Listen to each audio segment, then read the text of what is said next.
Olá a todos, sejam muito bem-vindos a mais um episódio do podcast Saúde 80-20. O meu nome é Maria e hoje tenho a companhia do terapeuta Simão. O Simão é licenciado em Counselling em Inglaterra e aprofundou o seu percurso formativo em Portugal na terapia transpessoal. Ele é instrutor de respiração funcional e neste momento está-se a especializar em psicoterapia corporal. Tem uma clínica de terapia online onde neste momento colaboram 4 psicólogos. Tem foco em ajudar as pessoas a reduzir a ansiedade e a recuperar a capacidade de viver uma vida que vale a pena. Vou fugir aqui um bocadinho ao guião porque o Simão merece. Este foi um daqueles convites que eu fiz já a achar que iam dizer que não, mas felizmente o Simão disse que sim. Foi um daqueles episódios que tive mesmo pena de não gravar a conversa tanto antes como depois, que aconteceu entre nós, mas também foi um episódio onde se desenvolveu aqui uma ótima amizade.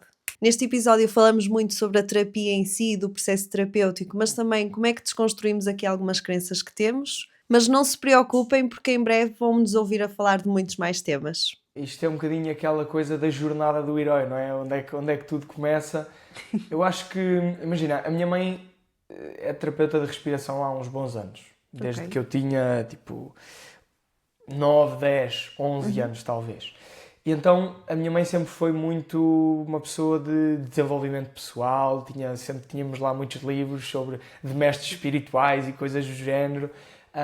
E sempre foi uma coisa que eu tive muito rodeado de. Eu lembro-me de ser miúdo, 11 anos, e às vezes queria. Os meus pais são separados desde que eu tenho 7 ou 8, e às vezes eu queria que a minha mãe dormisse comigo, e ela dizia: tudo bem, mas para dormirmos juntos temos que adormecer a fazer meditação.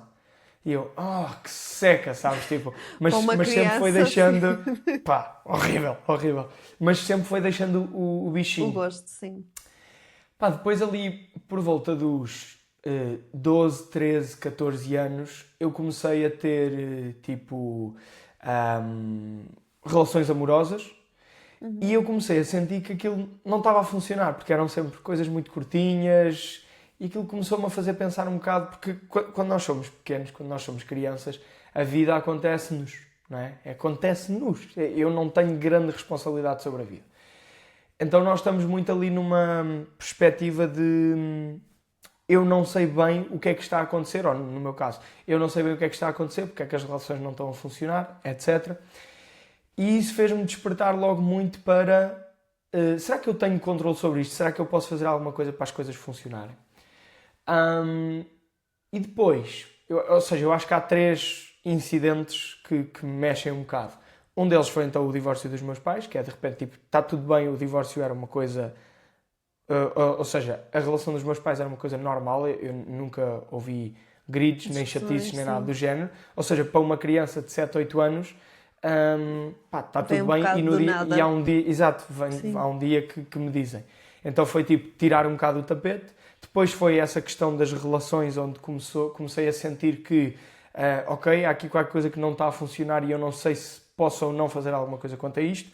E depois, aos 17 anos, estava numa viagem na neve com uns amigos da escola e com os professores, aquilo foi uma viagem da escola, e um dos meus amigos, que tinha 16 anos, teve um aneurisma e morreu. E eu, com 17 anos, aquilo foi choque imenso, como é óbvio. Então, eu costumo dar pinpoint a estes 3 pontos principais porque, de algum modo, eu digo que eles me transmitiram a ideia de que a vida é sofrimento. Portanto, aquilo que o Buda diz de a vida é sofrimento e que é inevitável que existe sofrimento na vida, é verdade, ponto, não é? E tu és médica, sabes isso melhor do que ninguém. Então nós não podemos negar isso, nem sequer podemos desejar que assim não seja. Ou melhor, podemos desejar, mas não vai funcionar, não é? Mas então isso pôs-me um bocado numa busca de se a vida tem dificuldades, será que eu estou condenado a viver uma vida horrível porque há dificuldades? Ou eu posso aprender a viver bem apesar do sofrimento e das dificuldades? Posto isto, por volta dos 15 anos eu comecei a ler os livros que a minha mãe tinha lá e comecei a perceber, olha que a forma como eu penso, a forma como eu me sinto, a forma como eu escolho interpretar a vida tem influência na forma como eu me sinto, independentemente do mundo como ele está. E comecei a ver um bocado que 2 pessoas diferentes podiam, perante a mesma situação, sentir-se de formas diferentes. E então, isto é estranho, porque então há qualquer coisa que nós temos que fazer internamente, não é? E depois comecei a pensar ir para a Inglaterra, ou seja, eu já sabia que queria fazer alguma coisa aqui na área do desenvolvimento pessoal. Comecei a pensar em ir para a Inglaterra e primeiro decidi que queria ir para a Inglaterra e depois decidi o curso. Já sabia que ia ser nas ciências sociais e humanas, mas não sabia exatamente o que é que seria. E na altura até fui atrás, a minha licenciatura chama-se Counseling, Coaching and Mentoring. E eu na altura até fui um bocado inspirado na onda do coaching. Pá, isto é bué da fixe, tipo, objetivos, compreender crenças, etc, etc. O que é certo é que eu cheguei lá, e essas também eram as minhas referências cá, de algum modo. Mas depois eu cheguei lá e quando eu começo a licenciatura, começo a perceber que é muito mais fixe o counselling. Para mim, né? Tipo, comecei a adorar esta ideia de tipo, e se formos explorar o passado e as feridas emocionais e se formos aprender a criar este vínculo terapêutico e como é que o vínculo terapêutico vai ter influência sobre a forma como a pessoa se vai sentir daqui para a frente, etc. Então, comecei a estudar uma data de coisas sobre esse assunto e percebi, pá, claramente é por aqui, eu vou para a via da psicoterapia de certeza. E então fiz a licenciatura e depois faltava-me só fazer o mestrado, que era 1 ano. Eu já estava até a ver uma faculdade para ir fazer o mestrado e lá, cá em Portugal, nós sabemos que isto ainda não é uma questão, mas lá já existe pode ser psicólogo ou pode ser psicoterapeuta, são vias diferentes, ou podem ser vias diferentes. O que é que acontece? Brexit, mais Covid, ia custar mais ou menos 40 mil libras fazer 1 ano lá, e eu tipo, pá, impossível, não dá de todo. Eu até fiz um estágio aqui em Portugal numa clínica de dependências durante 1 ano, enquanto ainda estava a acabar a licenciatura, porque apanhou ali um bocadinho do Covid.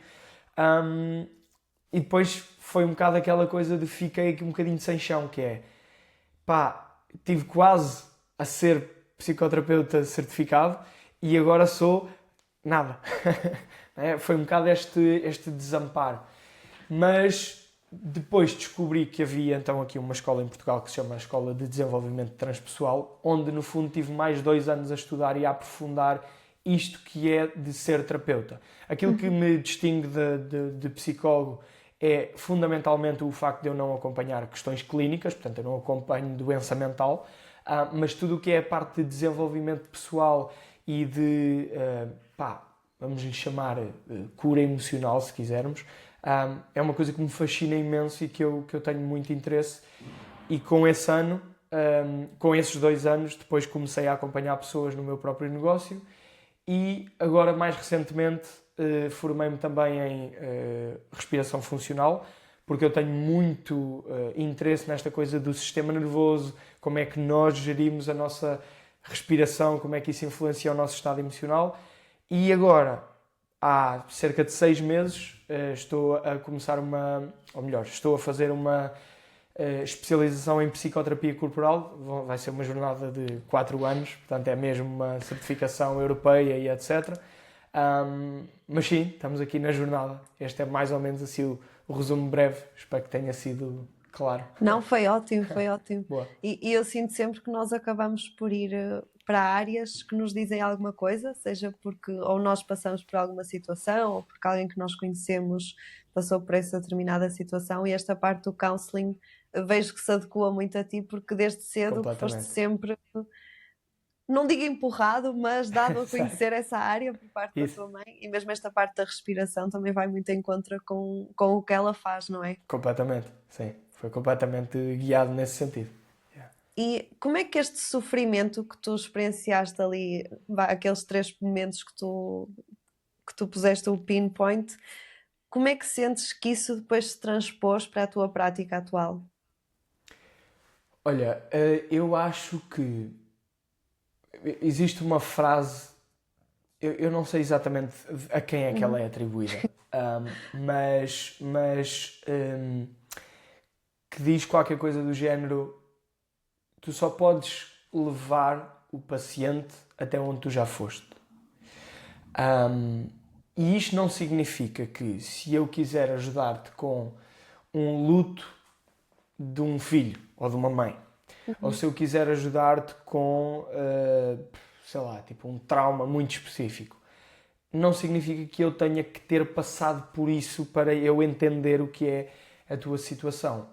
Mas o facto de eu ser uma pessoa que já passou por sofrimento e que já esteve mergulhado nas águas sombrias que a vida às vezes nos traz.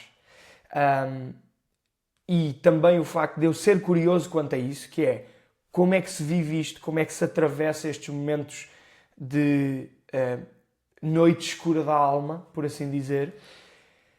Acho que este misto entre a experiência e a curiosidade para pensar sobre a experiência faz-me ser empático, porque eu vou compreender muito mais o que é estar aí, nesse lugar escuro, neste momento.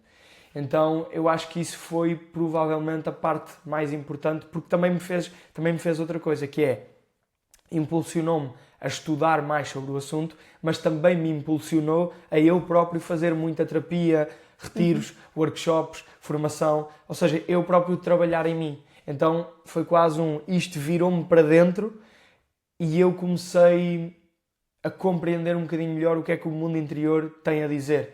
Eu ontem ainda estava a falar com uma pessoa com quem eu trabalho as questões do marketing e estávamos aqui a definir do género tipo, sim, mas o que é que te diferencia? O que é que um terapeuta faz verdadeiramente? E eu estava a dizer, eu acho que aquilo que eu faço é colocar legendas ao mundo interior. É ajudar a pessoa a compreender o que é que está a acontecer ali dentro. E isso só pode acontecer porque eu Também compreendo o que é que se passa dentro de mim e pensei muito sobre o que é que se passa dentro de mim e refleti muito sobre isso. O que é curioso é, tivemos essa reunião, falei disso, e ao fim do dia estava numa consulta com uma pessoa e eu fiz um reparo qualquer e a pessoa para e diz-me assim: sabes, é por isto que eu gosto de ser acompanhada por ti, porque tu és a minha voz. É que tu verbalizas aquilo que eu ouço cá dentro, mas não consigo expressar. E eu pensei assim, que fixe, foi mesmo validar aquilo que eu tinha mencionado há bocado, não é?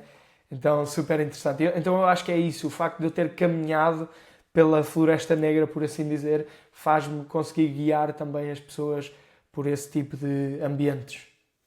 Concordo a 100%. Yeah. E eu discuto muitas vezes isto com alguns colegas, que é mesmo isso, é claro que eu consigo ajudar pessoas que tenham determinadas doenças ou determinada patologia ou que passaram determinadas situações, mas eu relaciono muito mais com aquelas que passaram por algo que eu também já passei, ou estão numa Natural, fase claro. que eu também estou, ou que já Claro. estive. E eu acho que eu gostei, adorei essa expressão de dar legendas vá, ao que nós sentimos, porque acho que é muito isso a terapia. É, eu tenho imensos pensamentos, não é? Eu estou numa fase que não é tão boa e tenho aqui muita coisa na minha cabeça, mas por eu não ser tão boa a expressar-me, por exemplo, ou por eu não ter tanto conhecimento sobre como é que isto deveria ser, Isso. eu preciso quase que alguém me oriente os pensamentos, não é oriente, mas que nos organize para eu depois também conseguir fazer alguma coisa com eles, não é? Sim, e às vezes, e muitas vezes por um lado é organizar e por outro lado é também desconstruir, não é? Porque muitas vezes nós estamos a ver coisas que não existem, não é? Ou seja, temos pensamentos e interpretações da realidade. Eu costumo dizer sempre que as nossas lentes, as lentes com que nós vemos a realidade são um reflexo daquilo que foi a nossa história. E muitas vezes nós damos por nós em situações onde, se lá atrás, na minha história, eu senti que as pessoas não me apoiavam, que não me encorajavam, que o meu sistema nervoso à volta das pessoas tinha que estar sempre em modo defensivo, etc. Isto são pessoas que acabam por crescer com lentes que dizem assim: o mundo não é um lugar seguro, está tudo contra mim, nada é real no sentido de nada é realmente seguro e ninguém me ama verdadeiramente. Não é? Isto são alguns esquemas que as pessoas normalmente têm. E depois o que é que acontece? Eu costumo dizer que para quem acha que não é amado, até um adorte é suspeito. E isto tem tudo a ver com as nossas crenças. Então muitas vezes o trabalho do terapeuta é também ajudar a pessoa a perceber quais são as crenças que ela tem, que estão a limitá-la e que estão a fazer com que ela interprete a realidade de uma maneira pouco útil. Não é? Porque vamos ver aqui o loop, se eu acredito que não me amo porque senti que não tive amor quando era pequeno, então eu acredito que ninguém me ama, aliás. quando alguém me diz adoro, eu vou desconfiar. Quando alguém me diz que me adora, eu vou desconfiar. E como eu vou desconfiar, eu não vou aceitar, vou cortar. E como eu vou cortar, não vai haver amor. E como não há amor, eu comprovo a minha teoria de que ninguém me ama.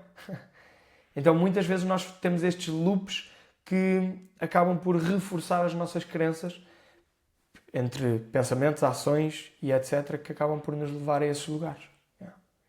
Isso é muito interessante. Eu confesso que já tinha pensado nisso mais do ponto de vista de quando nós acreditamos numa coisa e tudo o que nós procuramos vai de encontro com aquela coisa, Sistema de mas ativação reticular, não é? sim, mas nesse sentido de, ok, eu acho, lá está, eu acho que ninguém gosta de mim e tudo o que me diz que gosta de mim, eu ponho aqui um filtro e acho que é mentira, porque sempre eu acreditei, e então efetivamente eles deixam de gostar de mim porque não há aqui uma relação.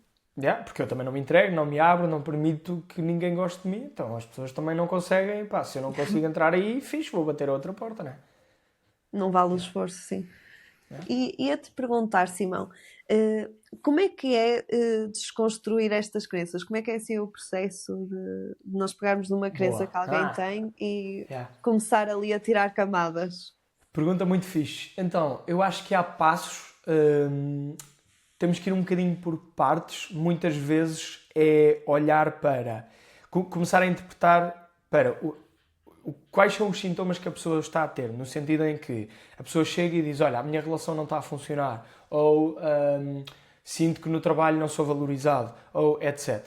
Então, eu acho que o primeiro trabalho de identificar crenças é do terapeuta, porque na tua linguagem eu vou logo começando a perceber em que é que tu acreditas, como é que tu vês o mundo, quais são as tuas verdades universais, e isso vai-me logo ajudando a perceber se isto me parecem verdades úteis ou pouco úteis. E é muito fácil nós vermos se são verdades úteis ou pouco úteis. Tudo aquilo que são verdades passadas através de absolutos, normalmente são pouco úteis. Ou seja, sempre, nunca, toda a gente, ninguém, pá, qualquer coisa assim, tipo, se eu disser, sempre que eu faço isto, tu és assim. Nunca me respeitas. Toda a gente é má comigo. Ninguém me ama verdadeiramente. Pá, a partir do momento em que isto é uma coisa que sai da tua boca, já estamos perante crenças limitadoras. Porque é impossível ninguém gostar de ti. É impossível toda a gente estar contra ti. Não é? Ou seja, o que isso nos mostra é que a tua visão do mundo já está limitada por essas crenças. Então, a primeira coisa que nós temos que fazer é ajudar a pessoa a tomar consciência disto, que é, olha, já te deste conta que tu... Eu dou sempre... Eu gosto muito de dar este exemplo, que é, tu tens 5 relações, nenhuma funciona, e tu dizes assim, fogo, todas as pessoas que eu apanho são horríveis, não é? Tipo, não dá. Mas uma coisa que eu facilmente devolvo é, dás-te conta de qual é que é o fator comum às 5 relações que não funcionaram? Não é? E normalmente é a pessoa, não é? Então isso começa-nos logo a fazer questionar, ok, como é que tu podes estar a contribuir para isto? Então, talvez o primeiro passo seja este, de tomar consciência de quais são as crenças. Depois, começar a perceber como é que estas crenças não estão a ajudar. E aquilo que eu estava a explicar há bocado e que posso reforçar agora é como é que estas crenças acabam por te colocar em loops que reforçam estas crenças. Não é? Ou seja, se eu acredito que ninguém gosta de mim, como é que eu me vou comportar perante isso? Vou-me fechar às pessoas porque, pá, ninguém gosta de mim, não vale a pena, tipo, não me vou vulnerabilizar. Então, como não me vulnerabilizo, que é uma coisa que todas as relações precisam, as pessoas também se afastam porque ninguém se consegue ligar a uma pessoa que não é vulnerável. Não é? E, portanto, eu reforço essa crença. Portanto, tomo consciência, vejo quais são as consequências que essa crença me está a trazer, quase nesta ótica de eu perceber porque é que pode ser importante eu começar a alterar esta forma de ver a vida, porque as pessoas... É normal, ou seja, se eu tenho um modo de ver a vida, isso torna-se a minha segurança e a minha familiaridade, e se eu não tiver um motivo para mudar, eu vou-me agarrar àquilo com unhas e dentes, ok? Depois disso, depois de eu perceber, ok, se calhar eu preciso mudar porque isto não me está a ajudar, temos que começar a perceber, ok, então vamos lá ver que provas é que tens de que isso é verdade, não é? Depois é começar aqui a questionar um bocadinho, pá, é mesmo real que ninguém gosta de ti? Ou às vezes conseguimos encontrar algumas pessoas que gostam de ti? E é muito interessante porque eu tenho uma supervisora, que é psicóloga e psicoterapeuta, e ela uma vez ensinou-me uma coisa que ficou para sempre. Que foi, quando tu estás a acompanhar alguém que teve uma daquelas vidas que é literalmente, parece que não teve nenhum lugar seguro, que nem, não tinha para onde se virar, o teu objetivo e o teu trabalho vai ser seres um detetive por um vínculo seguro. Porque a partir do momento em que tu encontras um vínculo seguro, pá, e pode ser o senhor da mercearia, o sacristão, pode ser, pá, o que seja, pode ser a pessoa mais ínfima na escola ou etc. Mas a partir do momento em que tens uma pessoa que mostrou, que transmitiu segurança a esta pessoa e que transmitiu amor, já tens a prova de que ninguém gosta de mim não é verdade. E se uma pessoa pode gostar, várias podem gostar. Então tu começas a quebrar as crenças confrontando-as com a realidade, encontrando evidências a favor e evidências contra. E depois começas a escolher conscientemente no que é que tu queres acreditar. E isto não é uma questão de pensamento positivo. Não é do tipo, toda a gente gosta de mim. Não, isso também não é real e não faz sentido pensar isso. E voltamos aos absolutos. Não te vai ajudar, voltamos aos absolutos. O que tu queres é, ok, há pessoas que não gostam de mim, há pessoas que gostam de mim, a forma como eu gosto ou não de mim vai convidar-me a interpretar ou não se as pessoas gostam de mim ou não, vai fazer com que eu me coloque em situações onde pessoas gostam de mim ou não, vai fazer com que eu escolha pessoas para estar à minha volta que são saudáveis ou não. Então, tudo isso, nós vamos trabalhando isto desta forma. Portanto, vamos tomando consciência, vamos percebendo porque é que é importante mudar e vamos começando a escolher crenças novas e depois a agir de acordo com as crenças novas. Não é? Se eu agora já acredito que as pessoas podem gostar de mim, eu já me vou, se calhar, abrir um bocadinho mais e, consequentemente, vou conseguindo criar melhores relações. Não é? Isto é todo um mundo. Não é? Isto parece uma coisa... Eu condensei isto em 5 minutos, mas isto é um processo de meses ou anos. Não é? Não é numa sessão, acho eu. De todo. Eu acho que não só nós ficamos mais receptivos às coisas e aos sentimentos das outras pessoas, mas acho que também começamos a reparar em sinais, não é? Que se calhar eram sinais de que as outras pessoas se importavam e gostavam de nós, mas que nós estávamos tão focados naquela verdade absoluta que não só não os víamos, como às vezes também não os queríamos ver, porque iam contra o que nós acreditávamos. E nós sabemos que a nível da nossa mente e do nosso cérebro, aquilo que contradiz as nossas crenças normalmente fica de fora da consciência. É tipo, não encaixa, é mesmo muito difícil, por isso é que é importante fazer este exercício de eu ir começando a perceber porque é que é importante para mim alterar alguma coisa que eu já penso. Não é? Porque é normal, ou seja, o nosso cérebro quer ter uma visão concisa, estruturada e previsível da realidade. Portanto, nós não podíamos, qualquer coisa nova que vem, dizer sim, isso também é verdade, isto também é verdade. Qualquer dia eu não sei quem é que sou, nem no que é que acredito. Não é? Portanto, esse é um processo gradual, mas é exatamente o que estás a dizer. Se isso ficar demasiado rígido, eventualmente eu estou sempre preso em crenças que não são úteis e novas informações nunca entram. Qual é que sentes que é assim dos processos que tu, dentro deste processo dos passos que tu falaste, qual é que achas que é assim o passo que não só demora mais tempo, mas que pode ser pior recebido pela pessoa que está do outro lado? Boa pergunta. Eu sei que depende sempre, mas... Não, eu acho que há fases, ou seja, eu acho que um grande primeiro passo e isto é muito do que nós fazemos em terapia, é provavelmente o core do que acontece em terapia, é colocar a pessoa num lugar de responsabilidade pessoal, ou seja, da pessoa começar a perceber que não são os outros, é a tua representação interna dos outros e do mundo e da vida. E isto é provavelmente o passo mais difícil, ou mais desafiante. Porque às vezes é de facto difícil, porque imagina, Maria, quando eu tenho 5 relações que não funcionaram e que estas pessoas tiveram atitudes não muito fixes para comigo, isto aconteceu. Ou seja, há uma prova viva de que as pessoas que eu escolhi se foram horríveis comigo. Então como é que tu basicamente contradizes que a realidade não é verdade? Não é? Como é que tu convences esta pessoa? Não é? Então este processo da pessoa começar a perceber que não tem a ver com o facto da realidade não ser verdade, mas tem a ver que a tua interpretação dos eventos é que reforçou essa crença também de que as pessoas são más e são assim, e de que aquilo que tu acreditas sobre ti também te leva a escolher pessoas que não vão ser boas para ti, etc. Portanto, este é provavelmente o primeiro passo e se calhar o mais desafiante é a pessoa começar a tomar esta consciência. Depois de tomar a consciência, o segundo passo do porquê é que é importante mudar torna-se muito mais natural e mais fácil.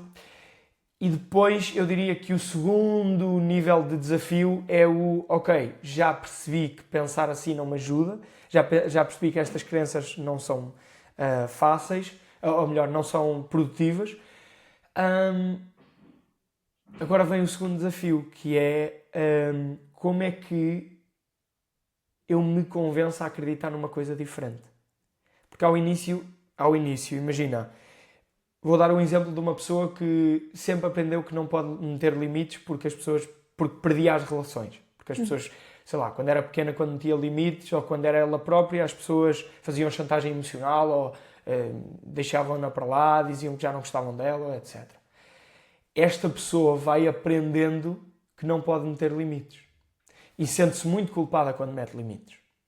Então vai haver ali um período em que a pessoa vai só ter que confiar no processo, porque vai ter que impor limites quando todo o seu sistema nervoso está a dizer não faças isto porque vais ser abandonado. E este é um processo. E depois, eu até tenho às vezes uma brincadeira com amigos psicólogos ou assim, que é aquilo que mais nos aflige enquanto terapeutas é quando nós, por exemplo, estamos a convidar uma pessoa a ser mais vulnerável nas relações para ela começar a perceber que isso também as aproxima das pessoas e estamos assim, esta semana a Joana vai tentar ser vulnerável com o Manel.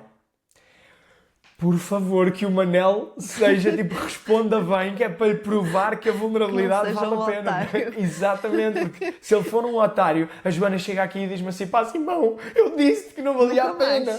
Sabes? E é isso, é mesmo desafiante e depois nós temos que escolher bem quais são os sítios onde podemos fazê-lo, não é? E por isso é que a relação terapêutica também é um primeiro passo para isso. Desculpa, estou a perceber-me que... já está. Isto às vezes vai ficando blurred. Por isso, sim, acho que são estes dois primeiros passos. Primeiro, tomar consciência e depois o começar a pôr limites com culpa, por exemplo. Não é? É o começar a fazer mesmo que ainda não sinta que isto é confortável. Porque não vai ser natural ao início, não é? Se eu sempre fiz as coisas de outra forma, estou a aprender um hábito novo, não é? Não é natural ao início. Vai tudo contra aquilo que eu acredito. E essa questão de nós ganharmos responsabilidade, que tu estavas a falar do início, eu acho que também é um bocado assustador porque eu realmente posso fazer alguma coisa e o que eu faço efetivamente tem um impacto e não está tudo a acontecer para mim. Não é? E tu foste muito simpática a usar a palavra posso fazer alguma coisa. Porque imagina, o que muitas vezes nos impede de tomar responsabilidade é que a partir do momento em que eu estou consciente de que isto é responsabilidade minha, eu tenho que fazer alguma coisa. Porque já não há ninguém que o possa fazer por mim. Enquanto eu às vezes dou este exemplo da Bíblia. Eu não sou religioso, mas eu gosto muito das histórias de religiões e etc. Porque normalmente são metáforas muito interessantes. E toda a gente conhece a história do Adão e Eva, não é? E o Adão e Eva, quando eles estão no Jardim do Éden, basicamente aquilo é uma simbologia para explicar como é que é o nosso estado de ignorância na infância. Que é, tudo me é providenciado, tudo o que eu preciso existe, está aqui, é-me dado, etc. Não é? Só que a partir do momento em que eu como a maçã do conhecimento, não é? Ou seja, a partir do momento em que o meu córtex pré-frontal se desenvolve e eu agora sou um adulto e tenho consciência de mim próprio, eu basicamente sou expulso do Jardim do Éden. E o que aconteceu ao Adão e Eva é que eles depois tiveram que trabalhar na terra, foi tipo labor duríssimo, não é? Debaixo do sol, construir de raiz, agora a tua vida dá trabalho. Então é isto que nós muitas vezes fazemos. E muitas vezes nós queremos regressar ao Éden. O Adão e a Eva tentaram várias vezes, mas as portas já estavam fechadas, já não dava. Porque é isto, a partir do momento em que tu tomas consciência de que, espera, és tu que estás a contribuir para as relações não estarem a funcionar, é tipo, agora eu tenho que lavrar a terra. Tenho eu que fazer alguma coisa, sem dúvida. Yeah. Yeah. E agora lembrei-me de outra pergunta, que é, nessa fase em que as pessoas querem andar um bocadinho para a frente e confiam no processo terapêutico, estão a impor limites, mesmo acreditando que não devem, não é? Ou que tudo de mal vai acontecer se o fizerem. Como é que é lidar com essa fase em que as pessoas parecem que estão um bocado sem chão, porque não é muito coerente esta fase, não é? Era o que estavas a Sim, dizer, é eu certo. acredito numa coisa e estou a fazer o oposto completo. Yeah.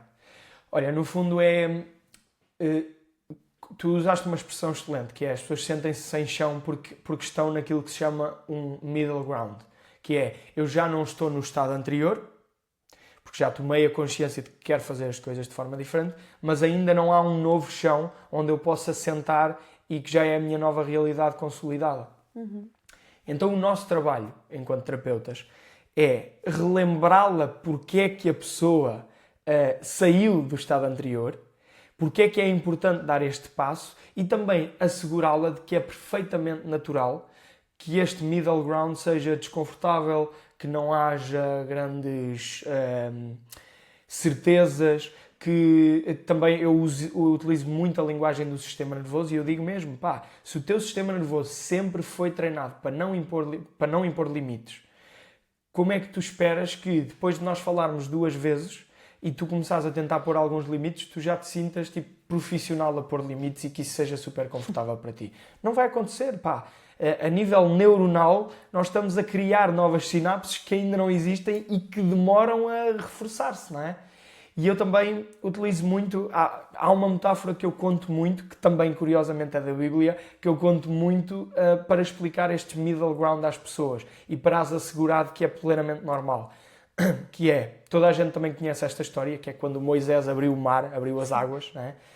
Basicamente o povo israelita estava preso no Egito, eram escravos. Depois o Moisés tem um sonho que lhe diz, tens que levar as pessoas para a terra prometida. E então ele atravessa, ele tira os israelitas do Egito, atravessa as águas, atravessa os mares e o que nós esperaríamos e seria maravilhoso era, depois da água, terra prometida. Só que essa não foi a realidade. A realidade foi, eles tiveram 40 anos no deserto, sem saber para onde ir, a adorar deuses que não eram os deles, a lutar uns contra os outros porque começavam a perder a cabeça, já perdiam o norte, não sabiam quem eram, o que é que estavam lá a fazer. Muitos deles começavam a pensar, pá, e se nós voltássemos para o Egito porque ao menos lá de vez em quando havia comida e havia água todos os dias. Portanto, é natural, eu utilizo muito esta metáfora para explicar que este middle ground, estes momentos de transição em que eu já não sou a pessoa que era, mas ainda não sou a pessoa que me estou a tornar, são plenamente normais. O adorar deuses que não são os nossos é o eu já não sei para onde me virar, nem sei exatamente o que é que quero. O lutar contra os outros é os conflitos internos de haver uma parte de mim que diz não, mas vamos voltar para onde era, se calhar era mais seguro aquele emprego, ou etc. E depois outra parte que diz não, mas a terra prometida existe, vamos lá chegar, não é? Portanto, tudo isto muitas vezes é um processo longo e muitas vezes frustrante. E o nosso trabalho enquanto terapeutas é também assegurar a pessoa de que estes passos e estas dúvidas fazem parte desse processo. Não é suposto que a pessoa simplesmente saia do Egito e acorde na Terra Prometida. Isso não vai acontecer. E também assegurar que existe uma terra prometida, não é? Ou que à partida estará lá. Sim, olha, ainda bem que estás a tocar nisso, porque também é importante gerir as expectativas do que é uma Terra Prometida. Não é? Porque é muito fácil nós dizermos que quando eu tiver aquela relação, quando eu tiver aquele carro, quando eu tiver aquela casa, aquela profissão, aí é que vai ser. Ou estou a precisar de férias. Isto, as pessoas dizem muitas vezes isto e eu digo sempre, quando tu voltares das férias a tua vida está igual. Por isso, Exato. O que tu precisas não é de férias. O que tu precisas é de redefinir um bocado como é que tu queres estar no teu dia-a-dia e na tua vida. E portanto, esse conceito da Terra Prometida eu também gosto muito de o gerir. Eu utilizo nesta metáfora, mas depois gosto de o gerir no sentido em que nós não estamos a falar de um estado onde tu chegas e de repente a tua vida está resolvida para sempre e tu te vais sentir sempre muito bem. Não, mas é Terra Prometida no sentido de um estado melhor do que este. Pá, vou dar um exemplo que é, estás num trabalho das 9 às 5 que não gostas. Podes gostar, mas vamos imaginar uma pessoa que não gosta. Sai, passa pelo deserto, difícil, tal, não sei o quê. Lá começa uma empresa, entretanto a empresa está a dar para a pessoa ter um salário para si. Chegou à Terra Prometida. Mas agora está no Novo Egito. Não é? Que é fixe, mas agora eu quero um salário melhor, quero mais liberdade, ou seja, tenho uma nova data de problemas para resolver. Sim. Tudo bem, também é isso que nós queremos. Mas é importante nós perceber, ajudarmos a pessoa a perceber que, cuidado, que quando começares o teu negócio vais ter problemas diferentes, não vai ser tudo uma maravilha. Não é? Portanto, Sim. é irmos ajudando a pessoa a dar estes saltos e as terras prometidas serem cada vez melhores. E os egípcios também serem cada vez melhores. Sim. Não é? Simão, tu há bocado estavas a falar dos conflitos internos e eu queria só acrescentar e vou ver se tu também concordas, que é, eu sinto que nesta fase não é só conflitos internos que existem, mesmo em termos relacionais, não é? Porque é difícil para mim, que estou habituada à Joana, que nunca impôs o limite, não é? Ela de repente começar a impô-los. Certo. E a pessoa que eu tenho em mente é completamente diferente da que eu estou a ver agora e há aqui uma disparidade entre nós que eu não estava a contar. E então também acredito que nesta fase acabam por haver muitos conflitos e muitas discussões, com as pessoas que nós tínhamos como nossa roda e como nosso grupo. Excelente ponto. Uma das coisas que vai acontecer inevitavelmente é que, a partir do momento em que tu começas a mudar a tua dinâmica dentro do teu sistema, ou seja, dentro da família, dos amigos e etc.,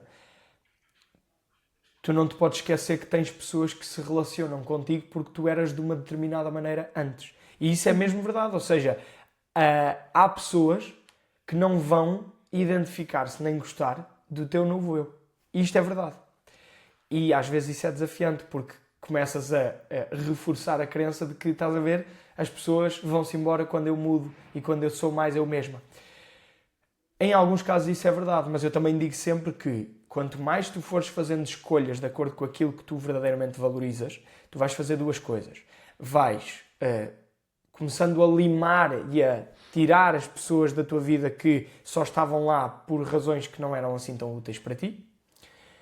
E vais começando a atrair pessoas que tu verdadeiramente gostas de ter na tua vida e que estão contigo porque realmente gostam de ti. E ainda há um terceiro ponto. É que tu vais ver quais são as pessoas que permanecem durante a transição.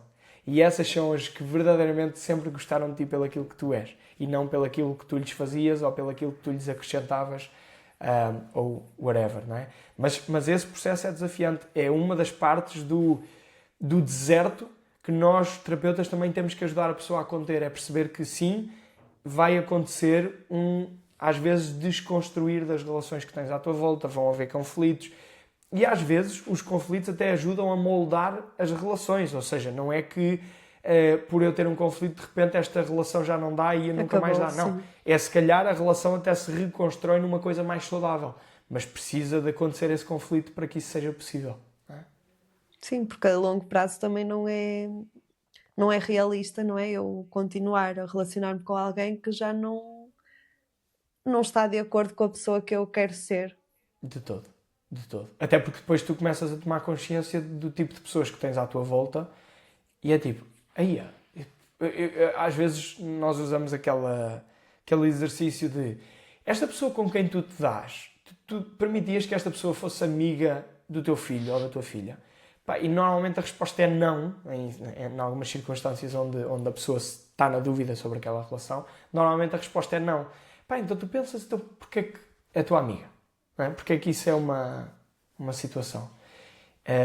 Então sim, faz todo o sentido aquilo que estás a dizer. Por acaso, olha, excelente observação mesmo, muito bom. Olha, eu vou-te pôr aqui outra pergunta que é para depois levares contigo, que é, se eu conhecesse esta pessoa agora, neste momento, eu ia querer ser amiga dela? Excelente ponto.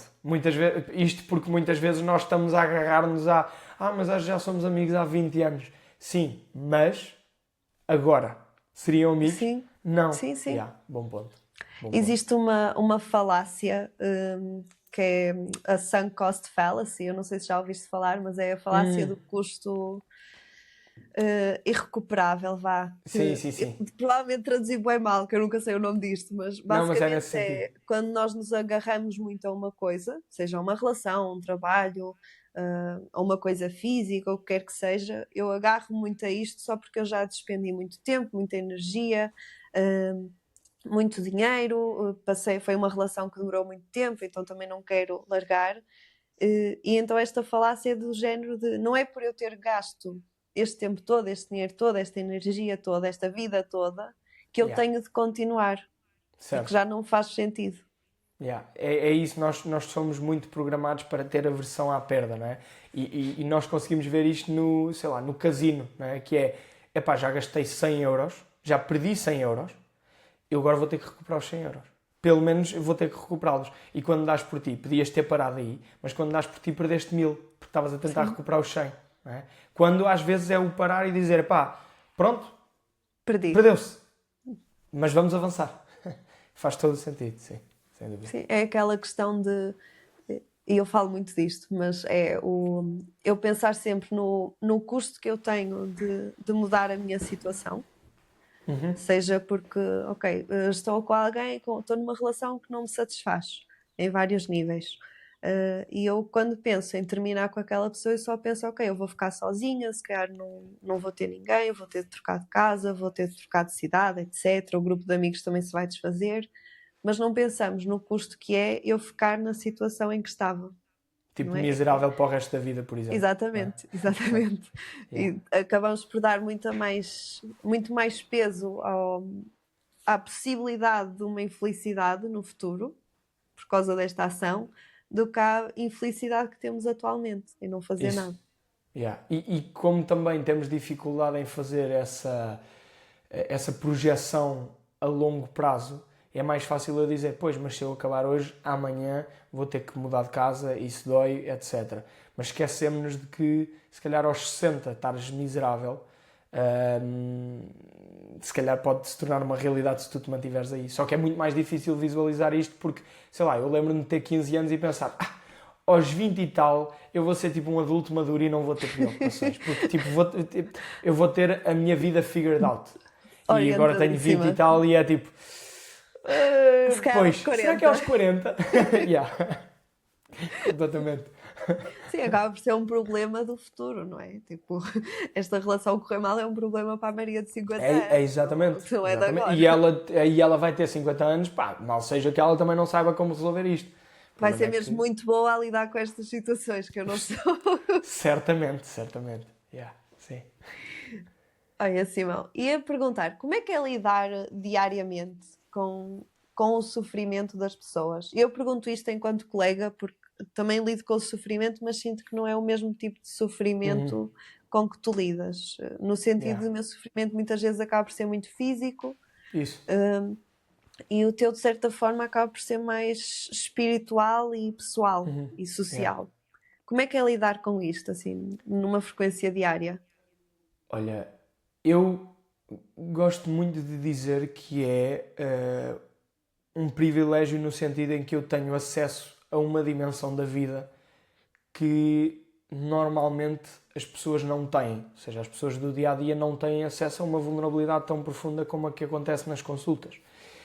E no teu caso, para começar, é um sofrimento que para mim eu acho que não conseguia. Quer dizer, basta eu ver uma perna aberta que eu pá, já não era capaz. Pronto.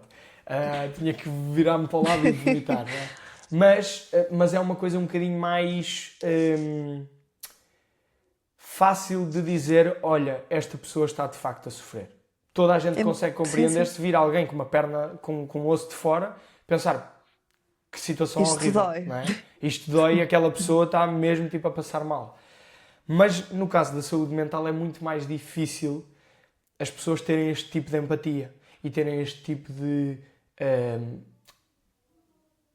espaço e abordagem segura para que a pessoa possa ouvir-se, ser acolhida naquilo que a perturba, etc, etc. Então, eu digo que é um acesso muito privilegiado precisamente por isso. Agora, o lidar diretamente com este tipo de sofrimento, que é muitas vezes mais silencioso, por um lado, é muito desafiante no sentido em que há dias que eu termino consultas que eu penso assim, como é que esta pessoa consegue estar de pé? Porque por tudo o que está a acontecer, por todas as situações que está a passar, por tudo aquilo que está a sentir, há sessões das quais eu saio daí, às vezes nesse lugar de isto é mesmo muito duro. Mas depois também é muito interessante porque há o outro lado da moeda, que é esses casos e essas pessoas também me mostram a resiliência e a força que os seres humanos têm. E também me mostram uma coisa que é toda a gente que é terapeuta, mesmo que a neuroplasticidade não fosse uma coisa provada cientificamente, ou seja, que o nosso cérebro continua a ser moldável, todos os terapeutas, psicólogos, psiquiatras, psicoterapeutas olham e empiricamente sabem que é verdade. Porque tu vês como é que uma pessoa chega a ti e como é que ela sai 6 meses depois. Onde ela chega num estado, muitas vezes, super desesperado, com o mundo a cair-lhe em cima e que tu pensas mesmo, pá, que situação tão desafiante. E uns meses depois, muitas horas de terapia depois, as pessoas estão num lugar completamente diferente. E o mundo não está muito diferente, mas o que aconteceu ali dentro, a visão sobre o mundo, a relação com o mundo está completamente diferente. Então, trabalhar com o sofrimento humano é um misto de desespero e esperança ao mesmo tempo. E isto também é bonito porque isto é o reflexo da nossa vida. A nossa vida é constantemente desespero, esperança, né? Portanto, é um bocado esta simbologia também. Como é que é para ti? Olha, às vezes é muito difícil, eu lido mal com a dor das pessoas e claramente que posso estar na profissão errada por causa disso, mas também me traz algum alento de saber que eu à partida consigo melhorar este tipo de dor. Yeah. Seja por medicação, seja porque suturo uma ferida que está a sangrar, seja porque dou a mão à pessoa enquanto estão a fazer outra coisa. E eu gosto muito do que faço por poder estar nestes momentos para a pessoa. Não sei se faz algum sentido, Sim, sem mas dúvida. por outro lado, há outros dias que é o que tu dizes, nós saímos de uma consulta, de uma urgência, de como é que eu, que fui agora apresentada a isto, não é? E estou a experienciar tanto, como é que esta pessoa que está há anos, há meses com isto, como é que se tem aguentado e como é que ela efetivamente está a lidar com esta dor que eu mal consigo lidar e nem é comigo. Yeah. E isto também nos leva a lugares muito profundos, às vezes, de autoquestionamento e de sentirmos sempre que somos insuficientes, não é? Porque imagina, a maior parte das pessoas que trabalha com saúde, seja médicos, psicólogos, psiquiatras, terapeutas, têm um instinto de salvador muito grande, que é eu quero salvar esta pessoa, eu quero curar o mundo, não é? E o que acontece é que nós vamos nos dar muitas vezes conta de que somos muito impotentes perante isso. Podemos ter alguma ajuda e somos de facto muitas vezes uma ajuda muito grande, mas vai ficar sempre aquém daquilo que a gente gostaria, não é? Tu, quando aparece alguém que tem um cancro, pá, o que tu querias verdadeiramente é conseguir fazer alguma coisa para que a pessoa daqui a poucas horas saísse daquele hospital sem cancro, não é? Quando eu vejo alguém que está com uma ansiedade severa, aquilo que eu mais gostava era que no final desta consulta a pessoa tivesse, pá, muito leve, muito tranquila e que isso perdurasse. Mas isto não é a realidade, não é? Portanto, isto é uma ilusão sobre o que é a condição humana. É uma negação de que a condição humana tem sofrimento, não é? Sim. Então, muitas vezes, ser o profissional que acompanha pessoas em situações de sofrimento tem este desafio de nós próprios nos centrarmos e nos recordarmos que nós temos que fazer aquilo que nós conseguimos e não temos que ir além daquilo que não dá e que não podemos controlar. Não é? Só que isso muitas vezes é frustrante. Não é? Até porque nós, e talvez isto não tem nada a ver, mas pronto, é o que é, este faz parte, mas nós muitas vezes na faculdade, eu falo de uma doença, é muito apresentada de, ok, o que é que a doença é? Sintomas, diagnóstico, tratamento. Isso. Assim, Fácil. resumidamente, é Simples. sempre uma linha contínua. Isso. E nós na vida real, às vezes é ok, temos os sintomas, nem sempre conseguimos fazer o diagnóstico e quando o fazemos nem sempre o tratamento ou se pode fazer ou tem algum resultado positivo Isso. ou só traz coisas negativas para a pessoa, então eu não o posso fazer.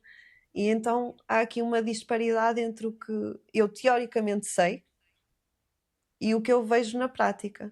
Isso. Que também acredito que seja um bocado o que tu vês, não é?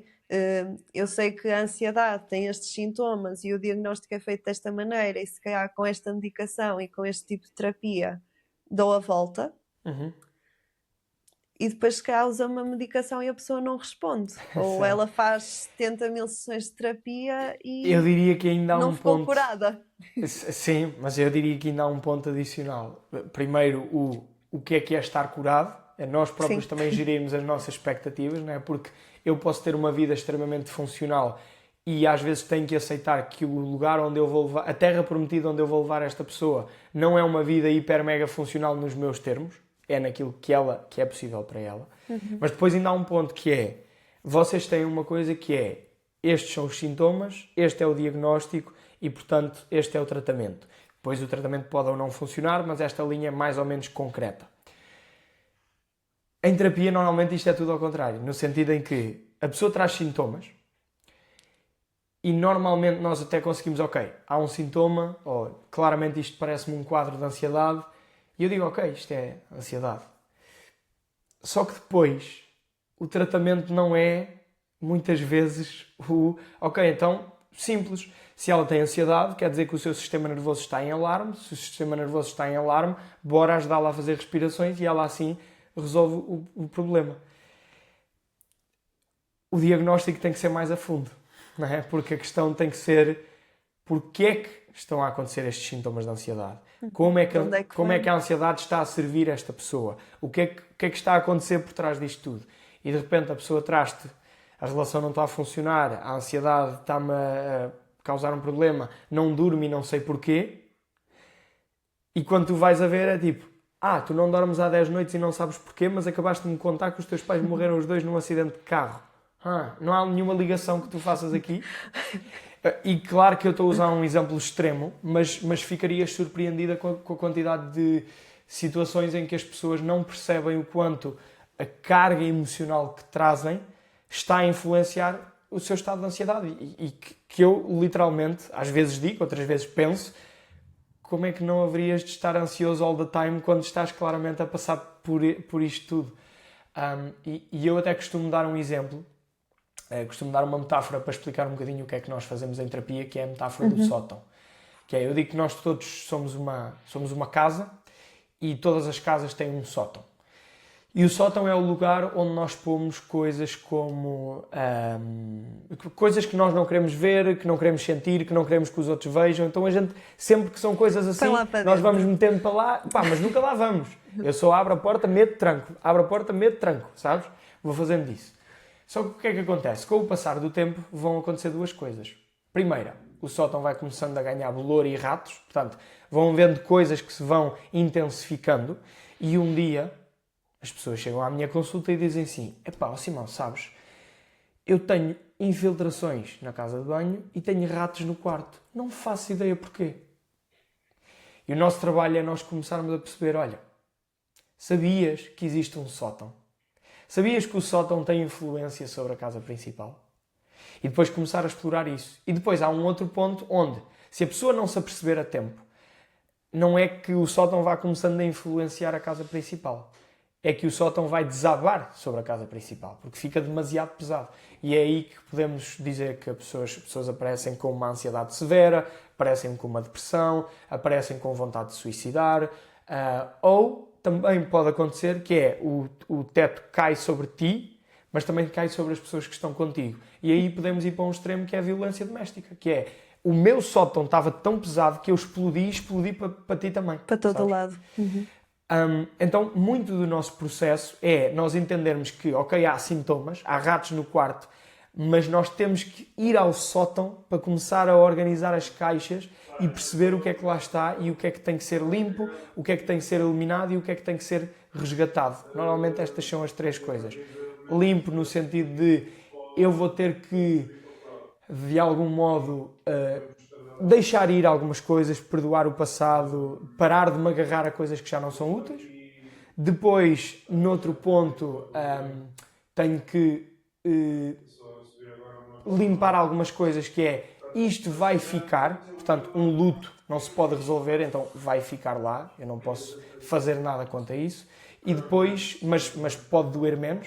E depois temos o outro ponto que é resgatar traços da nossa personalidade que nos disseram que não eram bons, mas que se calhar são úteis. E este é o clássico artista que foi para médico porque os pais queriam e resgata a sua arte e hoje é um médico excelente, mas também chega a casa e pinta quadros e a sua vida ganha mais cor porque foi ao sótão resgatar as telas que tinha lá antigas, sabes?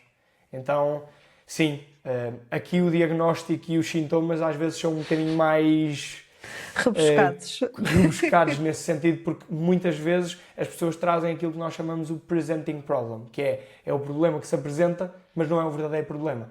Porque o verdadeiro problema pareceria que tu apareces, dizes, tenho ratos no quarto, e eu digo assim, ok, então vamos matar os ratos.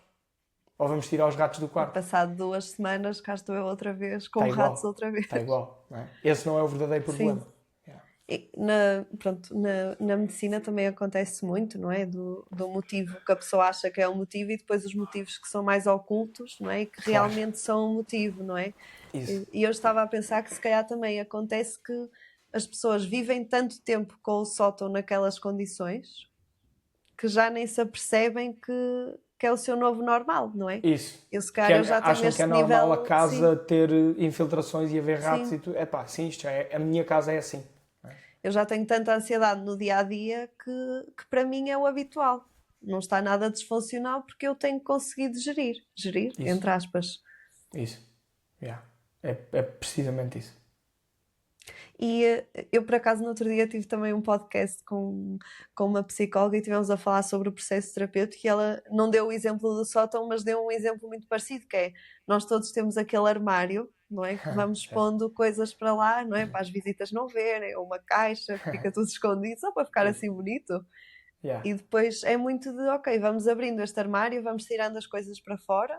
Também não tudo ao mesmo tempo, porque senão, meu Deus, Claro. mas ir tirando, ir reorganizando, deitando fora. E eu gostei muito desse conceito do resgatar, que às vezes também é um bocado esquecido. Não é só eu livrar-me das coisas que já não me servem.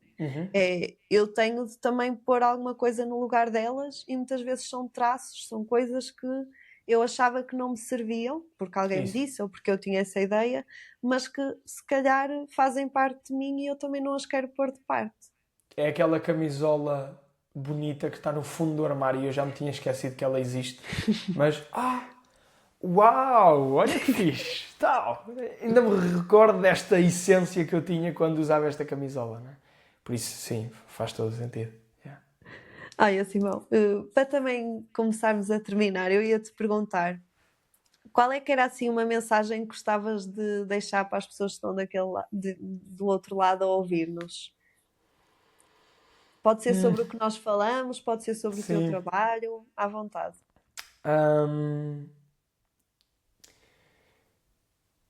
Eu acho que a mensagem pode ser esta, que serve um bocado de lembrete de que mais da nossa vida está sobre o nosso controle do que nós pensamos.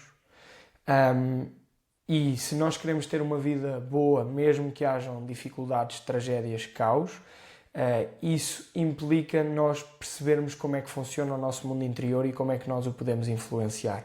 Porque, na verdade, aquilo que nós todos procuramos, a felicidade ou um estado de ser agradável, é uma coisa que se produz internamente e que é independente do que acontece no exterior. Ou seja, não totalmente, porque o que acontece no exterior tem influência, isso é claríssimo, mas é importante nós percebermos que se eu aprender a gerir os meus pensamentos, gerir as minhas emoções, trabalhar os meus comportamentos, a saber como é que funciona esta máquina, eu posso fazer com que esta máquina me faça sentir de maneiras que são agradáveis independentemente do que esteja a acontecer lá fora, ou mesmo que lá fora estejam a acontecer coisas desafiantes. E às vezes o sentir-me de forma agradável é navegar um luto bem, no sentido em que é duro, mas eu navego. Não fico preso, não arrasto o sofrimento, não me dói mais do que devia no sentido de não estou aqui há 40 anos preso ao mesmo assunto. Não é? Quando eu falo mesmo de uma experiência interna agradável, eu não estou de todo a fazer psicologia positiva no sentido em que vai tudo saber muito bem, mas é mesmo quando sabe mal, nós conseguimos estar lá e navegar e sentir na mesma que a vida vale a pena. Então, isso está sob o nosso controle, mas é preciso recursos e ferramentas para nós desenvolvermos isso. Ferramentas como as que tu trazes da questão do estilo de vida, que são super importantes, e ferramentas como as que eu trago, de ferramentas mentais, respiratórias, emocionais, que nos vão permitir tomar controle sobre a forma como nós nos sentimos. E por isso acho que esse é o convite. E claro, quem quiser ouvir também o meu podcast Vida de Terapeuta no Spotify, Terapeuta Simão no Instagram e por aí. Obrigada por estarem desse lado. Se gostaram deste episódio, deixem uma avaliação no podcast. Alguma dúvida que tenham para mim ou para o Simão, podem deixar nos comentários e convido-vos a ouvir o podcast dele, Vida de Terapeuta. Um beijinho e até à próxima.